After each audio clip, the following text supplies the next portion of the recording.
Alright, so hey guys, so welcome to another Warframe video, and today we're going to take a quick look at the signature weapon of the far-fetched, the one and only Tipedo Prime. Now first things first, the Tipedo Prime is obtained just like any other primed item by crack opening a relic. So the blueprint is a common drop from the glyph P2 relic, the handle is a rare drop from the Axie T2 relic, and finally the ornament is an uncommon drop from the Neo N10 relic, with the weapon requiring 1 blueprint, 1 handle, and 2 ornaments. The Tipedo Prime requires you to be at least Mastery rank 10 to use it, and even though it does look like a polearm, it's actually a staff. Now the weapon does 76 damage per hit, with 60.8 being slash and 7.6 as both puncture and impact. It has decent enough attack speed at 1.17, pretty good crit and status chance, both being at 24%, and an above average crit multiplier at 2.4 times. And other than that, the weapon comes with 2 polarities, a D and a V, and finally an R polarity in the stance, which matches Flailing Branch. Now the build I ended up running on the Tipedo Prime is the good old OPOP with Condition Overload and Blood Rush, and it only requires 1 Forma where you change the D polarity into a V.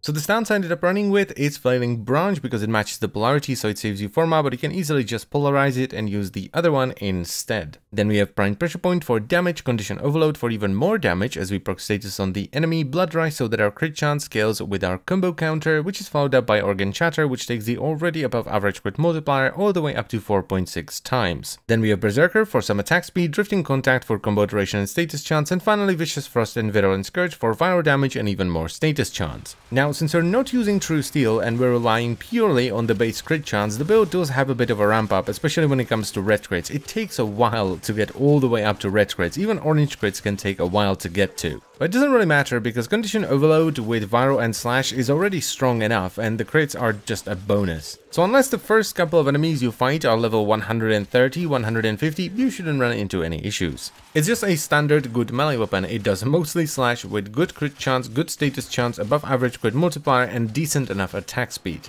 So it will trash pretty much anything you touch with it, regardless of level or faction, because as the enemies keep getting stronger, so will you, because you will get higher combo, which means eventually you will start red critting, and at that point you just delete everything you touch.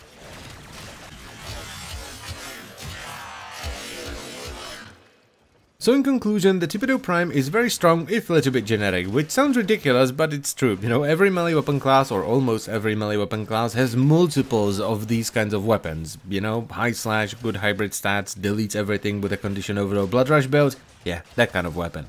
And as a result of that, I do find it a little bit boring because it's basically just a really strong stick. But that may very well be because I get every single weapon that comes out and I play with them quite a lot because, you know, I make videos. And these kinds of melee weapons have been very prevalent in the last year or so, so maybe I'm just fed up with them. So even with all that said, I have no reason to not recommend this weapon because it's very strong, and assuming you already have the mods, the build is pretty cheap. It's only 1 Forma. The only complaint that I personally have here, aside from, you know, it's more of the same, is that the range isn't amazing, and it doesn't feel that great without any range mods, but it's not too bad either. And that's pretty much it. I think I've been rambling for long enough, so I thank you very much for watching. As always guys, I hope you've enjoyed the video, and I will see you next time. Bye bye!